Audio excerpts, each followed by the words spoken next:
Our last panel today is on art in the environment. I'm really excited personally to present this panel just because art is really important. There are so many different types of art, and it's a good way to get out anger and feelings and happiness and joy and all of those things. And so we have a really great panel up here. Maspas, who was outside painting, who a lot of people also met the last conference. Brenda, Perez, Leonina, and Guarina, Paloma, Lopez. So we're going to go ahead and get started here in just a second, and I'll go ahead and pass it over to them. Thank you so much, Joe. I'm so excited. This is our last panel for the day, and just like so thankful to have met a bunch of you guys, reconnect with other people, and it's been amazing to hear just like all of the conversations that are starting, all of the seeds that are being planted between between each other and us. So it's been amazing. So this conversation is about art and the environment. And when we were thinking about like who can really like capture that essence, like all the holistic view that, like it takes, to talk about art in the environment, I thought about these folks. And I am so, so excited for you guys to hear from them. So during our conversation, we were discussing like, what do we want to talk about? And our conversation like started to feel like it was like going beyond, art and the environment, which is what's so magical about art. And I wanted to start us off with this quote by Casey Cam Hornick, who is an indigenous woman from the Ponca Nation. And she says that we are not humans protecting nature. We are nature protecting itself.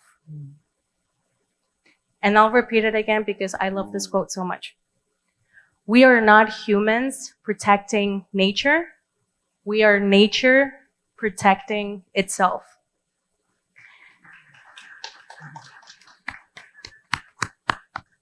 So let's get started. And we'll begin just like by doing introductions. I know that everybody has read everybody's introductions, but I like to hear, like people do their own introductions because different things come up. But yeah, so tell us a little bit about you, anything that you want to share to get us started, your name, where you come from, what does it mean to belong, where do you belong, en donde perteneces, and maybe we can go Maspas, then we'll go Guarina and Leo. So Maspas, kick us off. Hello, can you all hear me? How are you doing today? ¿Cómo están? Bien, bien chilling, bien caliente, bien. ¿Cómo están? Haciendo pero un calor acá, man. Gosh. Pero bueno, global warming for you. So that's why we're here, right? Bueno, my name is Federico. I go by Más Paz. Más Paz means more peace in Spanish. I'm an artist, muralist, educator, human being. I'm inspired by art. I'm inspired by nature. Excuse me. Nature is, for me, is like a healer for me. Being connected with, in the last few years, I've been more connected with indigenous people and tribes, and it's really helped me kind of ground myself in the last few years. It's been very healing, and it's kind of helped me kind of find my path as a human being, as an artist, and kind of help me just know what is important for me as far as how I want to create and the message I want to bring. And I pretty much try to honor Earth throughout my artwork. You'll see this piece that I worked on. We can discuss that later. But this is pretty much honoring the milpa, maize, the corn, which is like part of our ancestry as Latino folk, indigenous folk. And then there's the dove, as you see in there, honoring just the creatures of the air and honoring the peace movement. And then you also see that there are trees there that are on fire. And right now, currently, I'm from Bogota, Colombia. And yeah, Colombia in the house. Epale. But right now, about like last week, it's been extreme heat in Bogota. Like extreme heat right now is like it is summer season for us, but it normally rains every day, and it hasn't rained for a month. And my brother, I was just talking to him. It was his birthday yesterday. Big shout out.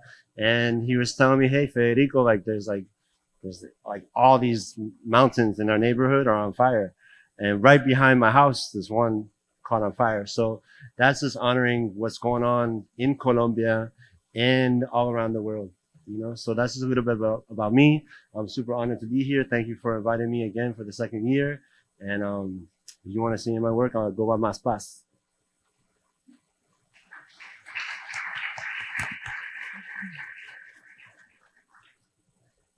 No, I don't think anything.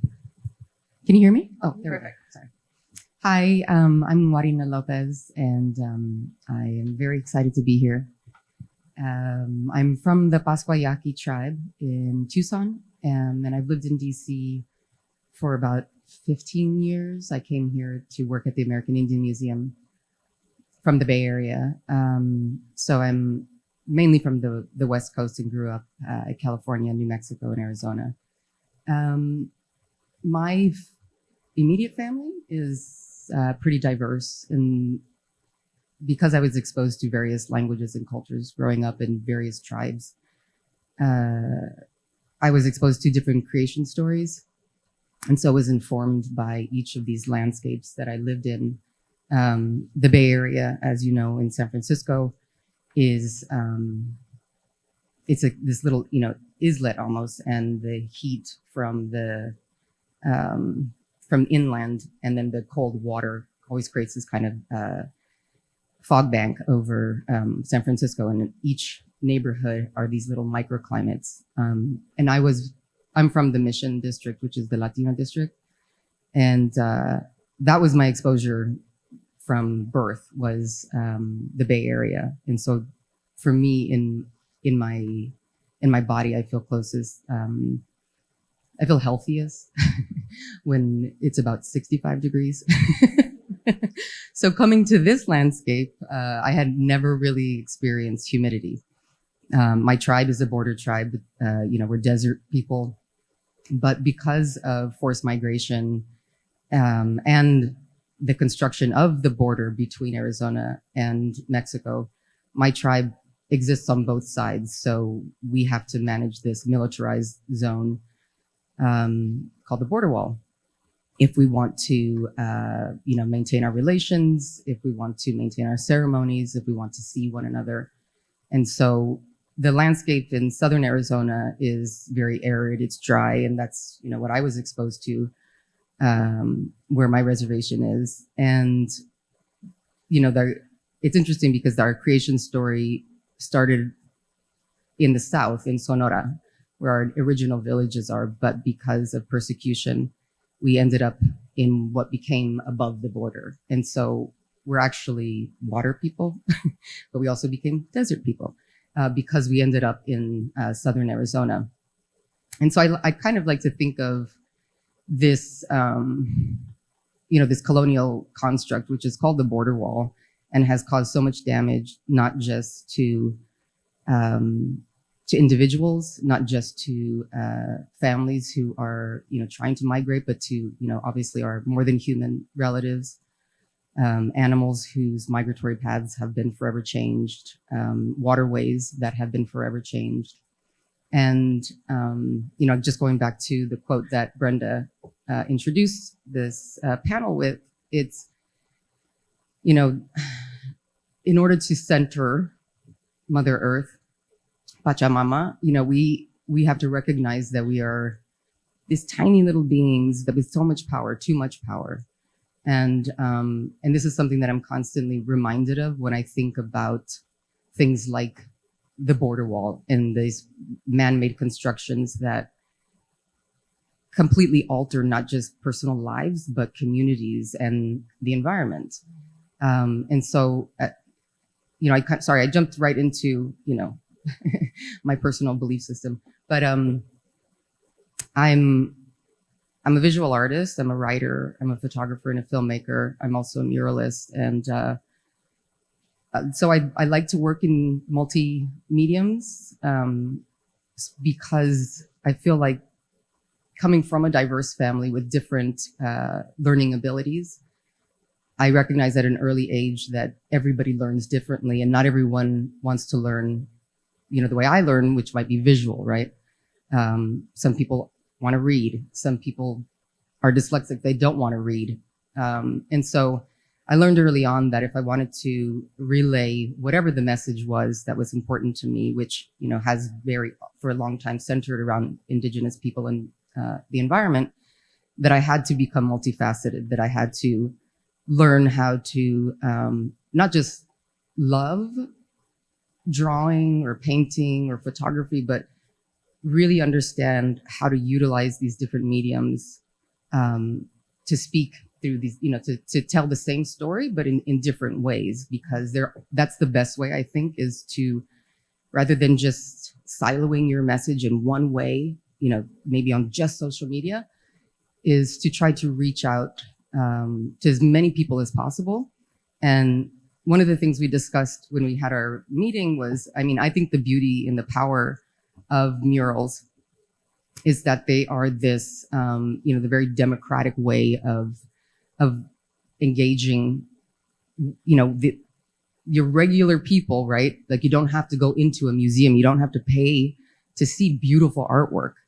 And coming from the Bay Area, my mom was a muralist. And so I'm connected, not just to San Francisco on a genetic level, but I can literally walk around the Mission District and see the work that she did in the 70s with women who, when there was nothing there, they started the mural movement. And they did that because the Mission District was boarded up, and they wanted to find ways to beautify their neighborhood that spoke to them as Chicanos and Chicanas, and a lot of immigrants. And so the murals that they painted are reflective of all the diverse communities that came from Central and South America and ended up in the Mission District. They're also reflective of the Chinese immigrants there and the large Asian population. So, I do work in all these mediums, but I think that murals are my heart. I don't paint that many murals. I feel like I can live inside of them, because you never know when you're going to come across a mural. And again, there are these really beautiful ways of kind of neutralizing the experience of encountering art. You don't have to pay to go someplace. There's no, nobody is stopping you, right? And you can actually get around by yourself and engage with these beautiful pieces. And so, yeah, sorry, that was my diatribe, but very excited to be here. Thank you.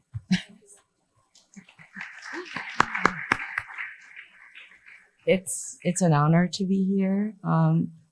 Y'all are like my heroes. So like, just being in a space where I can talk about my art and my journey is kind of, sometimes when you're uneducated or undereducated in certain spaces, specifically art, it can be so stuffy. You have to have a master's in fine arts and things like that. So seeing folks like you do it and do it well and do it for a purpose and intention, specifically you, Maspas, seeing your career evolve into who you are. First of all, it's an honor. I almost feel like I shouldn't be here, but I am an artist. You better tell us about you. That's a little hard, but yeah, compress it into a couple minutes. I became an artist because I could not see any other way as an undocumented person to have any sort of success. And we talked earlier about like brain drain, which is something that happens to so many migrants coming in here, with specialized occupations and all of this education, and you end up not being able to work in your field. That wasn't my case. I came here when I was like 12. So I lived here undocumented and unafraid most all my life. But around 18, 19, a friend of mine who's also an artist saw my little sketches and was like, "You're really good. You should pursue this." So I kind of took that and ran with it. I have been privileged to meet many of our contemporaries who took, the time to teach me about the art world. Shout out to Brandon Hill and Greg Deal, who really took the time to kind of. It is so easy to mystify the work of an artist. And again, when we're talking about like access to education, to grants, to things like that, a lot of times people rightfully operate in this idea of not having enough to go around. So having artists of colors to teach me what I learned has been important.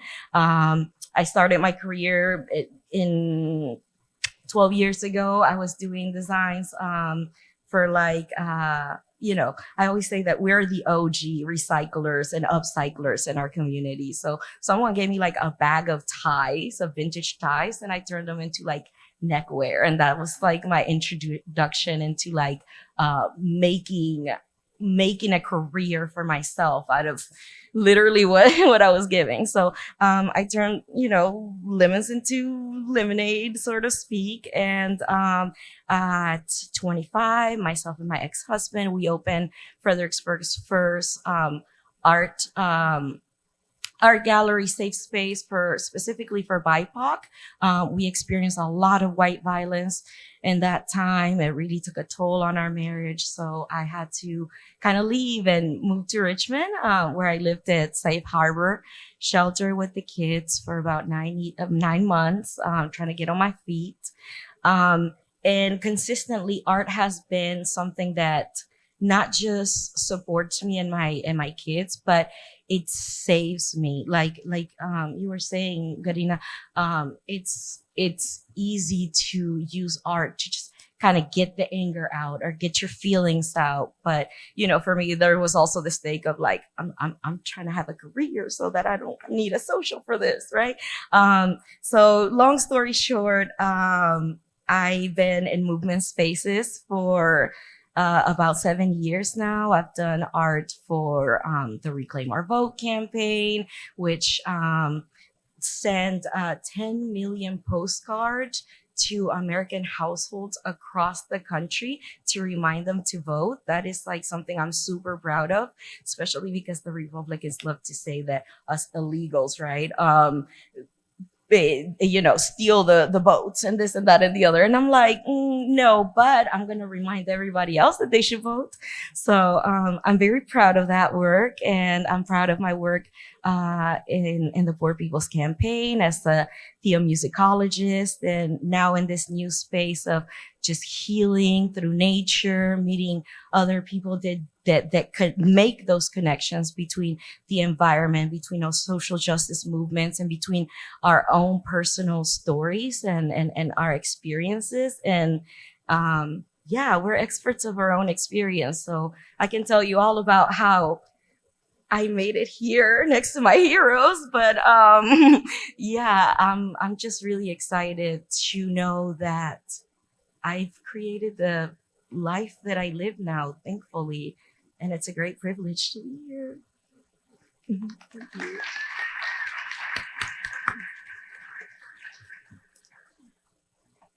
Thank you, Leo. And you are supposed to be here at this table representing and talking about art in the environment. You are an expert. So we think very carefully about these panels and, who we want to talk about these issues. So yes, you're supposed to be I'll here. save the details for later. And thank you all for sharing a little bit about your communities, the things that inspire you to start creating art and all of these beautiful things. So I want to talk a little bit about the mural for a little bit. And I am specifically really excited about the mural, and we're talking about the milpas. So I don't know if you guys remember, but one of our opening speakers, Doctora Jessica Hernandez, the author of Fresh Banana Leaves, a book that you can buy at the Nature Forward table. Making a plug here. So during her conversation, she talked about milpas. And it's just so beautiful to see kind of like this thread that is being created throughout the whole conference. And we started talking about milpas with Doctora Jessica Hernandez. And, you know, like now we have a visual to kind of like end, you know, and we're still talking about milpas. So it's really beautiful. And I really love that it's a mural. Like you said, Guarina, the really incredible thing is that they do reflect our communities. They reflect current issues, and they're kind of like living history. So, Mas Paz, I want to give you the space to talk a little bit about what's in this mural, what inspired you, what are we seeing? Con mucho gusto. Well, first, I want to say that the mural is not done. Everybody, the mural is not finished. I need maybe another half an hour and I'll be done. Well, as I was explaining, I feel like the beauty of creation is through the process, you know? It's not like peace is not a destination, but peace is the way. You know, we walk peace constantly. That's how we get somewhere. And I feel like it's the same way when it comes to art. You know, I feel like art is all about the creation. It's not about me, you know, like I'm just like I'm the pencil, you know, and you all are like the one who helped guide me. And I feel like if I can put my ego aside and make sure that when I create a piece, like I'm talking to Brenda, I'm talking to Guarina, I'm talking to all of y'all, talk to my brother, and just get ideas, you know, instead of me just doing a portrait of myself. You know what I mean? Like, and I found that beauty is something I feel that hits me inside, you know. That's when I really can connect with folks. That's when I learn. That's when I can put this idea up here, and then somebody can come and tell me, hey, I'm from Bogota, so hey, you know, I'm from the Amazon, you know, trees are burning there constantly, you know, or maybe I'm from Germany where the same problem is going on, you know. So, but I feel like I was talking to Brenda, I was like, hey, I want to paint a wall. Like, can we do a quick wall for you, for this? And it was kind of last minute, you know. But that's kind of how it works sometimes, just going with the flow, seeing what feels right. Sometimes I might be burned out from a project and I may not have the energy to do this. So as you all see, there are these beautiful printouts of some of my artwork, which you all might have on your table to do your drawings. And if you do color them and you want to post it, tag us, tag me. I'd love to see it. But so we had decided to do coloring pages, but I was like, why don't we do a mural? And I talked to Brenda. I was like, hey, Brenda, like, what kind of ideas do you have? And she was like, oh, why not the milpa, you know, maíz and mazorca.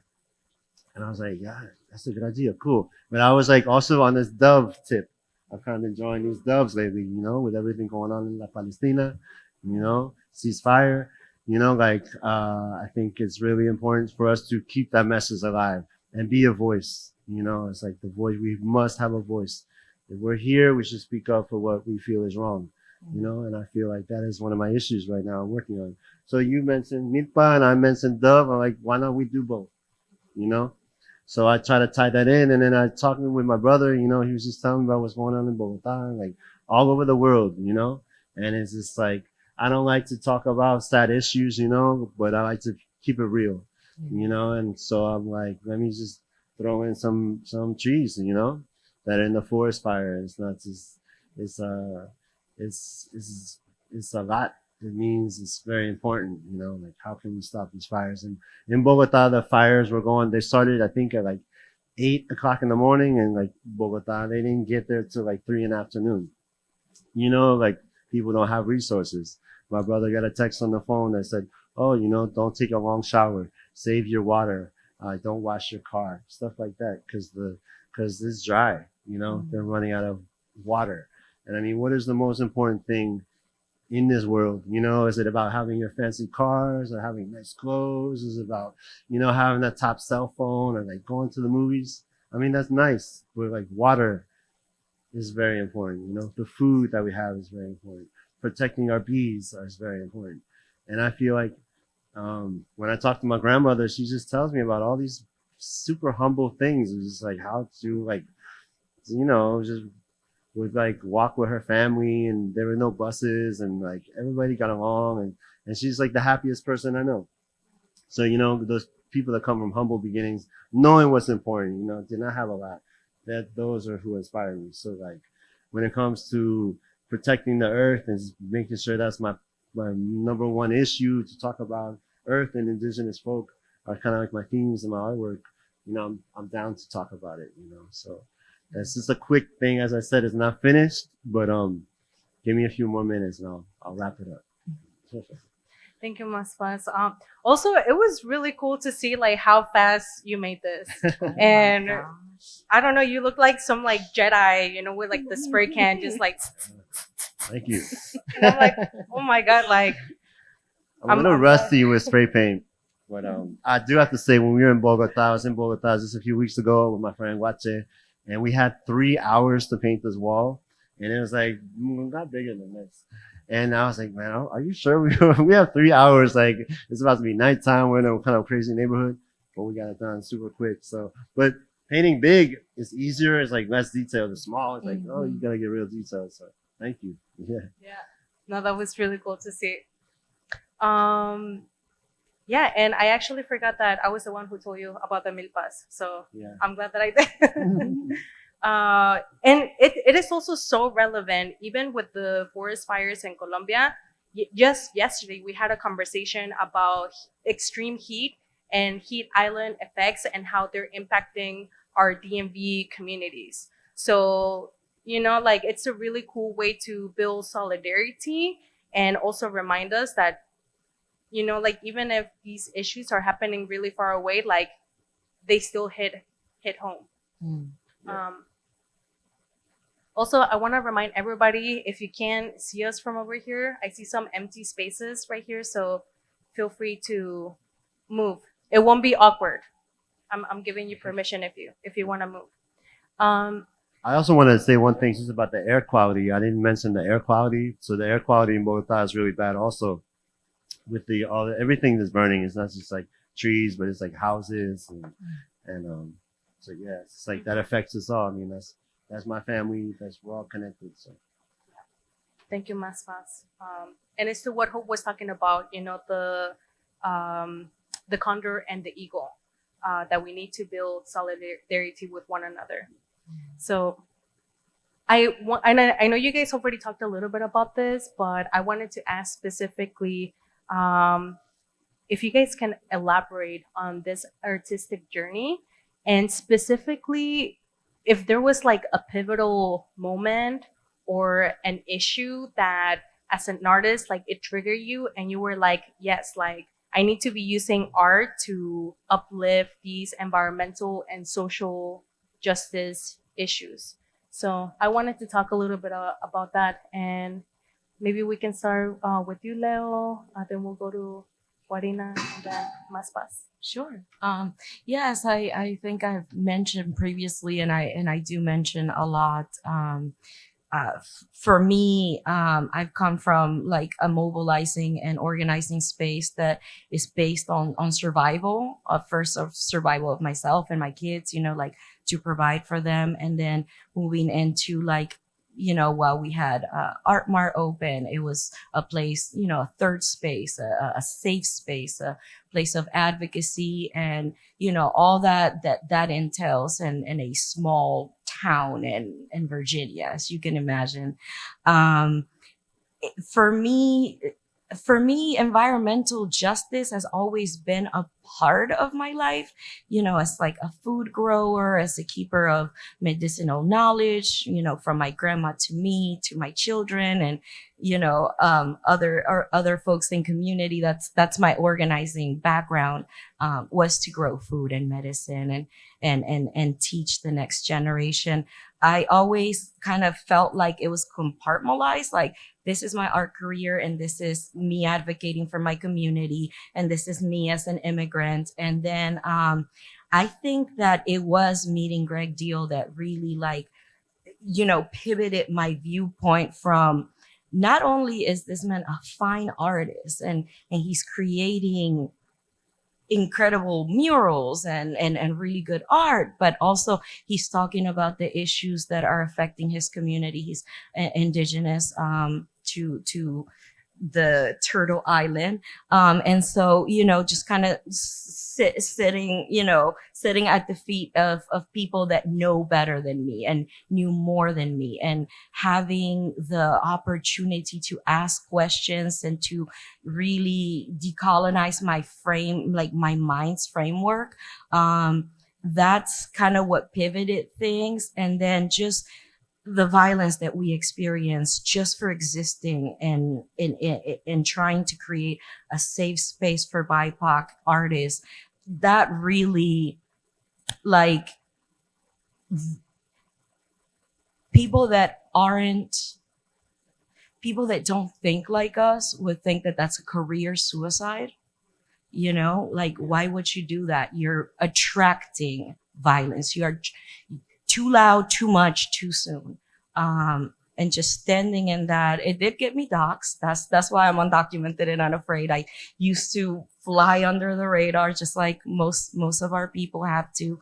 But I was doxxed in a pretty shocking way, and that brought about like the kind of violence where it's always inside me to be like, if this happens to me, I'm going to try to make sure that it doesn't happen to anyone else. So that's where, my fight, mi lucha, for undocumented, people in general, has come to, I feel like I really crossed that threshold from like student to like, damn, Leo, you put your money where your mouth is. When Farmer's Footprint approached me to write for them, they had a really nice budget for me to write food content. I'm also a vegan food chef. So yeah, you know how it is, undocumented, jack of all trades, master of none. So yeah, they offered me to like have a really good feature, and they would fly me to California to do like production and stuff. And I'm like, if y'all got budget for me, then you have budget for me, right? Yeah.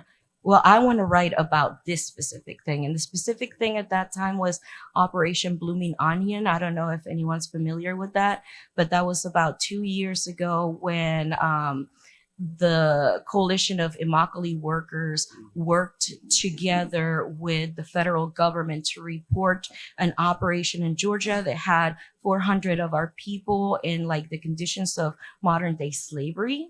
And so I was like, if y'all got budget for me, this is what I want to write about. I want to talk about farm workers across the industry. I want to talk to undocumented people. And, thankfully, thanks to, my connections with the campaign and the workers, the Leche con Dignidad, they're amazing folks too. I was able to just kind of plug in to different places in the country and meet other undocumented people that are doing the work, and not just focusing on the stories of hardship that we face.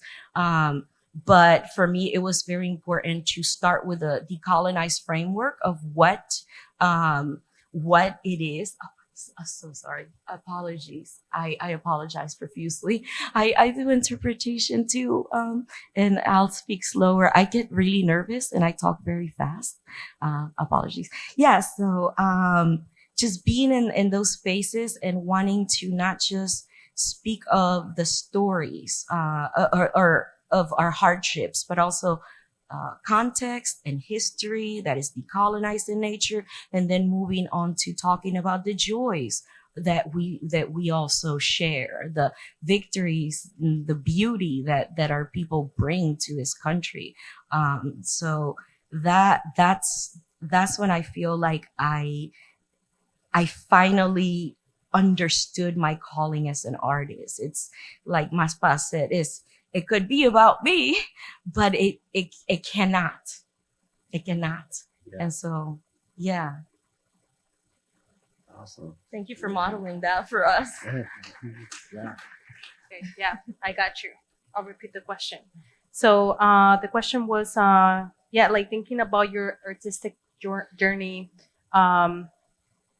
if there was a moment or if you have a favorite memory, but like honestly, like anything that you, when you were like, okay, I can use my art to elevate environmental and social justice issues, or if there was like a favorite project that you did that put all of those things together. I mean, when we were sitting outside, we were talking about how it's kind of like, I don't know, I've written about this before, and you hear this slogan or this phrase a lot, that there's no separation between the land and the people. For Indigenous people, right? Like most of us are named after our landscapes. Our tribal names are the same word that you use for the word people. And it's also the name of the language. It might be the name of some kind of natural element that is part of your creation story. So it's just kind of this again, going back to the quote that you started off with, is that, we are inside of these natures that we are from. So, but to bring it to, what inspired me, or how what my process looks like, I suppose, there has never been a separation between me, my tribe, my family, our experience, and nature. And I've never thought of it as a separate entity of fighting for social justice, environmentalism. There's a lot of these Western terms that I feel like you have to go to school for and get accolades for, when you are embodying these experiences because of who you are. And whatever your intersectionalities are, people put a stamp on you and they tell you, okay, you are, you're queer and you're not welcome. You are this and you are welcome. And I cannot stand Western categorization by any means. I cannot stand hierarchies.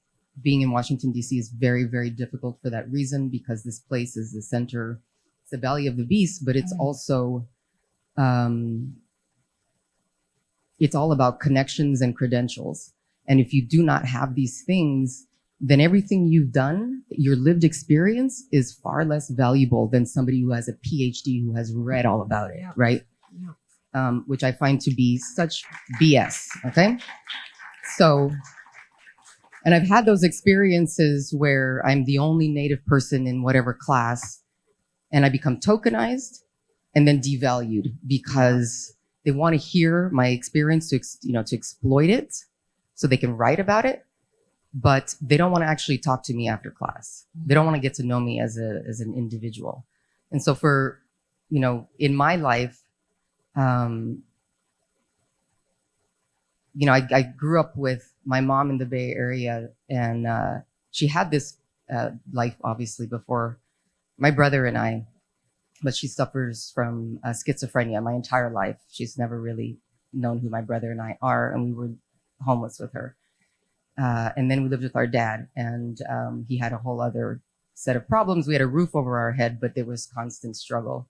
And so, these labels of, being unhoused or uneducated or not having access to food and, no health insurance their whole life, all these social issues that, politicians run on, these are their platforms that they run on, are just everyday experience for a lot of people, right? So there's never going to be a divide between like, when did this thing start?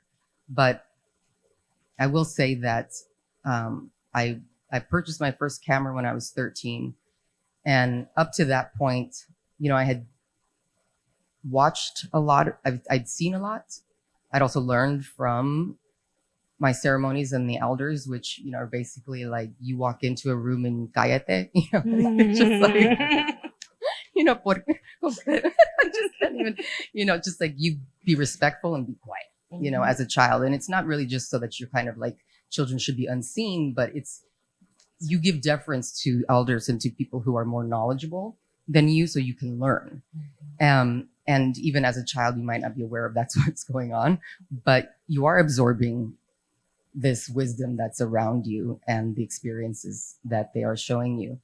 And so when I picked up a camera when I was 13, all I wanted to do was reflect what I was already seeing. in the lives of not just my family, but to better understand my mom's mental illness, to better understand, I think, the way that society stigmatized mental illness, the way that society stigmatizes poverty, different lack of education.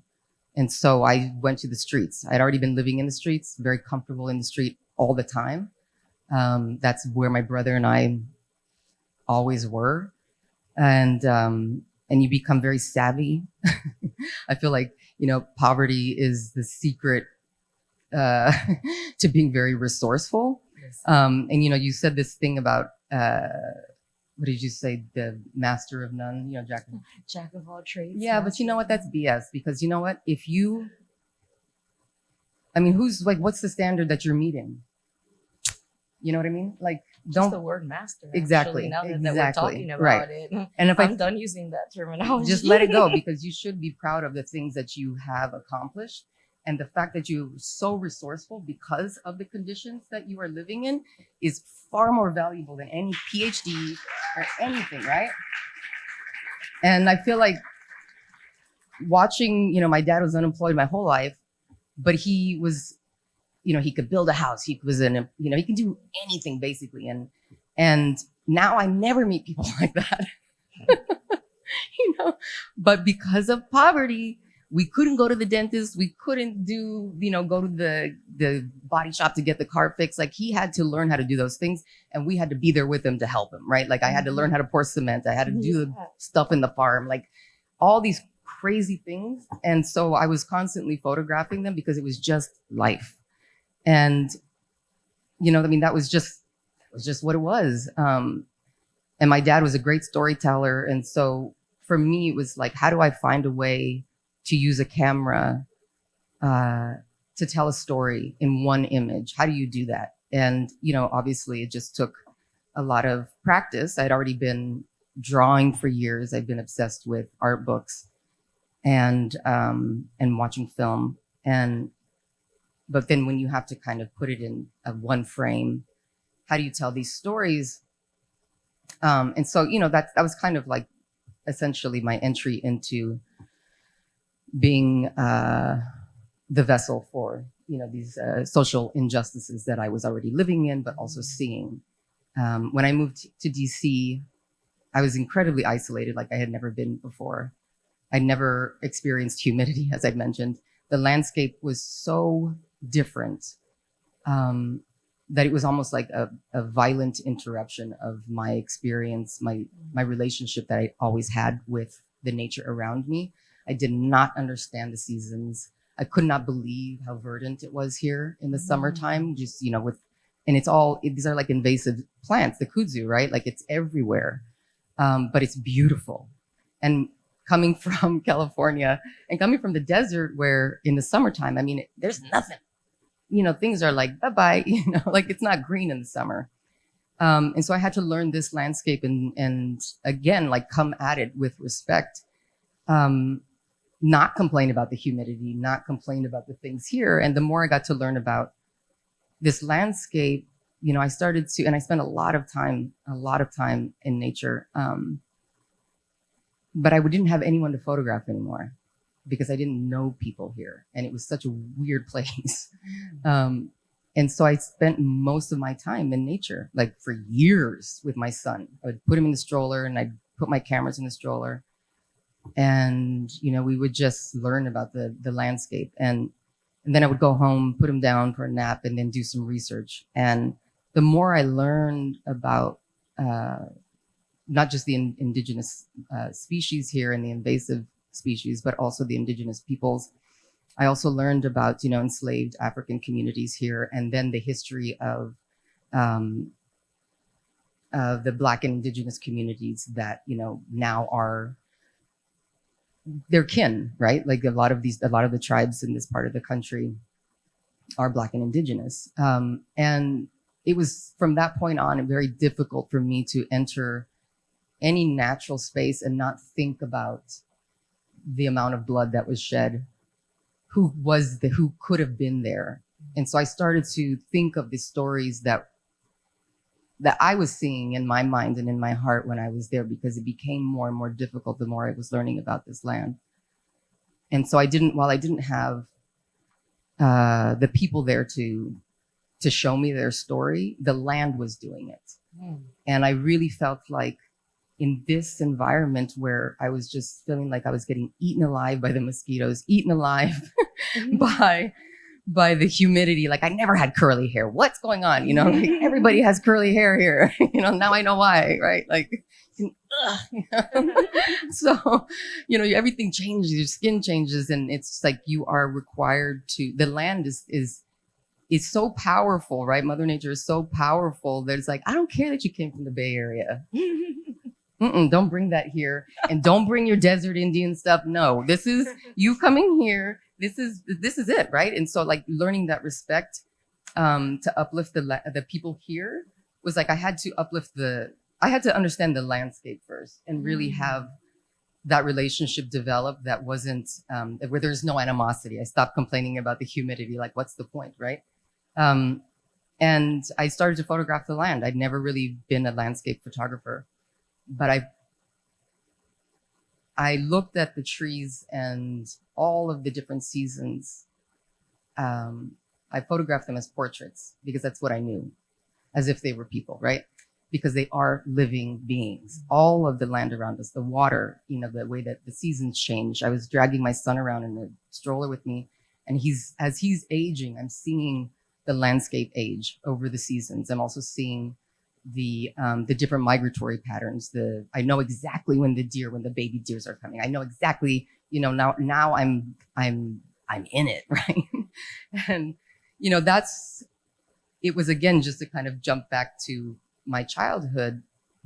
It took years to do that because I came here as a guest, right? And I had to get to this point where I was walking into that room, just like with my elders. These are the elders, right? This landscape is our elders. Everywhere you go, and you have to listen, and you have to really, you know, put your iPhone away. I even stopped photographing for a very long time, just because I didn't want there to be anything between myself and that experience. And so when I tell stories of the indigenous landscape, I try not to enter into these spaces as a voyeur. I try to not enter with this colonized mindset of being extractive, of just, you know, coming in and then taking your story and then, you know, bye. You know, I really try to build relationships with the communities whose stories I'm sharing. And I have to do that with the natural environments as well, because, as I explained, it is such an honor to share stories about the landscape, about indigenous communities. And that's what I'm so grateful. You know, I love giving people photographs in exchange for, obviously, when I photograph them, right? They're like, thank you for, you know, writing about whatever. But I'm just like, you know, it is such an honor that if in this lifetime that you opened your doors to me and you showed me the way your grandmother cooks. You showed me these things, because these are all things that have been extracted and stolen by colonizers, and people have taken advantage of you. And my work is to build trust in the communities, and it's also to build trust in these landscapes, because I cannot be a good steward, if you want to use this, you know, English term, of the lands and the waters that I am occupying if I do not care for them as if they are relatives, because they are. And so it requires me, and I think it requires all of us, really, to not just go out on a little hike, but go back home and get on that phone and learn about the landscape, learn about the names of the plants, about the indigenous communities there, learn about the invasive species. Like, don't just be putting a picture up of, you know, whatever landscape is, you know, that you like to look at. Understand that it has gone through so many beautiful stories, right, that exist in the waters, and eons of heritage, and there's more to come, and, you know, it's always going to be changing. So, you know, I think that's kind of like what how I enter into the space of being able to translate, bring my love for Indigenous communities and the environment, and to be able to share it with others.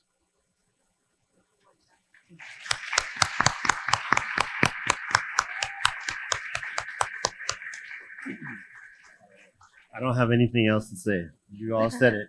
I'm like, what am I trying to take notes over here? Think about something good. Well, I feel like the first thing when you mentioned Brenda, like something that really kind of inspired me as far as like a movement, like like a movement that happened, and I immediately think of Standing Rock. And that was 2016, I believe, the Standing Rock movement in North Dakota, fighting oil pipeline.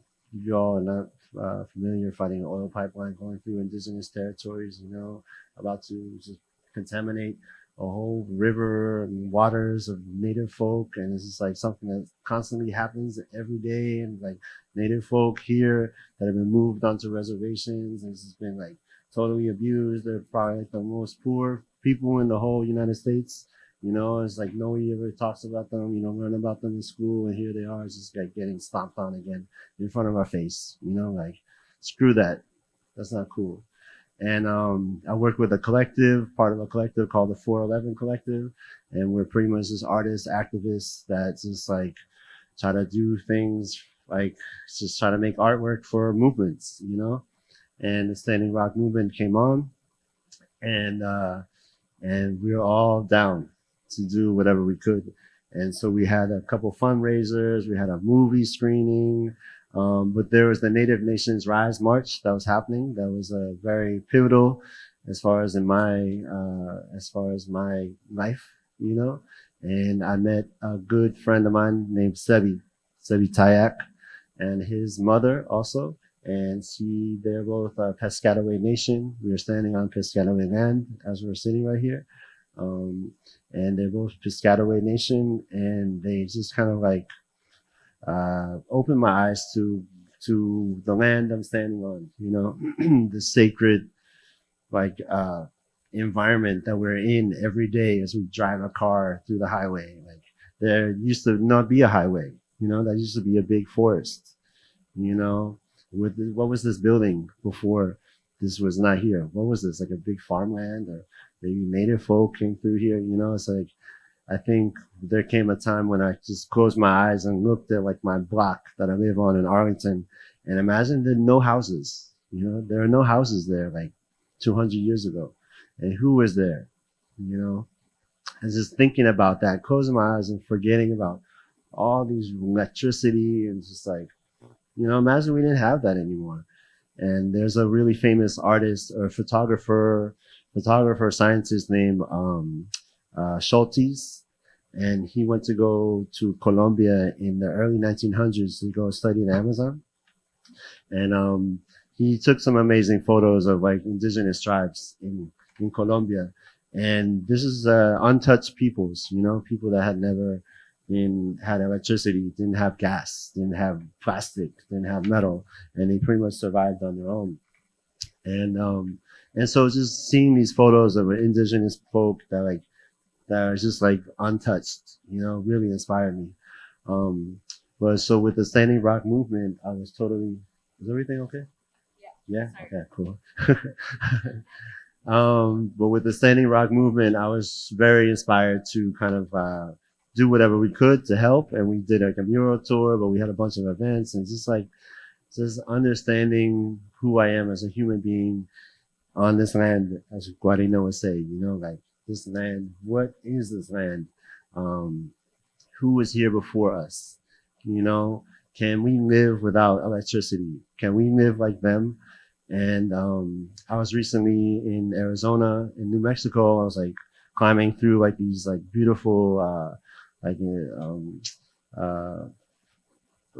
homes that are made out of the mountain, communities from like the 1800s that were still existed. They lived in these mountains. And this woman was like, oh, these people, they're so like backwards. And I'm like, are you kidding me, man? If you try to live like them, you would die. Like, you could not do it, you know? So like, just really highlighting the beauty of indigenous folks and like really the powers and the knowledge and the understandings that they had of their environment. And for them, that was their God. You know, rain was their God. You know, snow, air, that's the God. The clouds are God. And what is God to us now? You know, like a famous rapper or like the president or like, I don't know what we're all, what all feelings we have inside, but to understand that the God to them was corn. You know, the God was a bear or a deer, and honoring the land and honoring the insects and honoring a deer. If you went hunting, you gave thanks. You know, I don't know how many people give thanks when they eat their food today. You know, who like really are we thankful for this cup of water? You know, I'm thankful I have this water bottle that I designed. That I have this water. I mean, that's truly thankful. And even like when I drink my water, I try not to finish it just in case, you know, I might need some water. Or maybe like Brenda's like, yo, I'm thirsty. I'm like, here, I still have some more water. So just understanding, like, what, are you thirsty? That's right. But just understanding this deep, deep power that is around us every day, and just being super blessed to be able to highlight that in my artwork, and super blessed to be invited to sit here to talk, you know, and share. So I hope that we all can like leave this panel discussion being thankful for what we have around us, because I think the more gratitude we have for everything, just, you know, we could have I'll say a bad word, we have a shitty day, you know, and then you get up and you see that there's a sun that comes up, that's up on your head, you know, there's that sun that's shining, and without that sun, like, it's gonna come tomorrow, you know, God willing, the sun will come back tomorrow. That is a huge blessing, you know. It's just, that's where Mother Earth has really given me like my being thankful. Don't make me cry, y'all. But that's where Mother Earth really like connects me, and I'm able to be thankful instead of just like worrying about, you know, bills or worrying about problems. You know, we can get up and see a new day, and not everybody can do that, you know. So when we can really honor that philosophy of indigenous tribes, and just like, and talking to indigenous folk and learning what they have to say, you know, like that can penetrate really deep. And I think for me, like, hits me deep, you know. Aho. That was so beautiful. Also, thank you for mentioning Sebi and Gabby Tayak. They're the family of Jan Sikwe Medina Tayak, who did our land acknowledgement the first day. Also, Sebi is my husband, so shout out to my boo if Shout you're out. watching. And we only have 2 more minutes. Thank you guys so much. But I wanted to close us out. I know that Maspas and Guarina, you guys are working on a collaboration together. So I just wanted to give you the last 2 minutes to talk about that collaboration and make that plug. Yeah, sure. I designed a t-shirt just right before Christmas, and this hat that I'm wearing, Free Gaza. Free Gaza, ceasefire now. Free Palestine. So I designed this t-shirt, and Guarina, she was doing a bike ride for her organization, Native Women Ride. And she asked if she could sell some of my t-shirts and hats at the organization. I'm like, at the ride? I'm like, of course. And then through that, she asked me to design her new logo for Native Women Ride. So we were able to get that done. And so I actually have some shirts over here. I don't know if I'm allowed to sell them, but I have some stuff. You can check it out after. But yeah. See him outside. I guess it's beautiful collaborations, working together instead of just being all alone. It's like, look, we can work together and see beautiful things seem to happen, you know. So I had seen his shirts, which are really lovely. You should buy one. And the hats. And I'm wearing Guarina shirt right That's here. one of my shirts. That's amazing. So I started, it's called Native Women Ride in the Indigenous Cycling Collective. I started this account basically on Instagram a couple years ago to support Indigenous people on bikes because there's such a high barrier to entry. It's such an expensive sport and there's zero representation of Indigenous people. So I'll keep it very short, but basically I started it almost 3 years ago. And one of the things that I do is awareness rides or prayer rides in honor of and if it's like an individual or issues that are impacting our communities, and it gives me an opportunity to educate widely to the cycling community and in general. And so I'd been wanting to organize a critical mass on bikes, which if you're not familiar with critical mass, it's basically you just take over the streets and get in the way of the cars and be on a bike. And a lot of people did it originally because they were, against fossil fuels and gas and cars and whatnot. But you can, put together a big bike group and block traffic and do other things now. So I had seen his shirts. He'd given me one because he was selling at an art market, and they're just so beautiful. And I connected with this organization called the Gaza Sunbirds, who are a para-athlete team in Gaza who have every one of them has lost a limb in some war or attack or another over, several years. And because they are on bikes and because there is very little gas and to go around, they utilize now these bikes, these paracyclists ride around and deliver aid throughout Gaza, which is a beautiful, beautiful thing. It's really amazing, but they're also risking their lives again.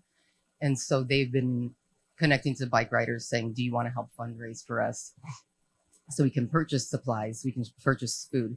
And so I organized the global bike ride. I put a call out and it turned into a global bike ride on January 7th with 65 cities in 7 countries.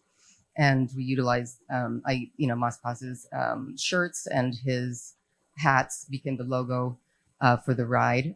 There's going to be a second one happening on February 10th. So if you're on IG, you can follow Native Women Ride and learn more about the bike ride. You don't have to ride a bike. You can just donate to the Gaza Sunbirds, but you can also come and experience the end point. At the end point of the ride, there will be music and Palestinian performers and so on and so forth. So it's wonderful knowing people in the community who have the same, like-minded ideas, politics, whatever you want to call it, because then you can just call them up and it's great because they don't say no. Thank you, Guarina. Thank you, everybody.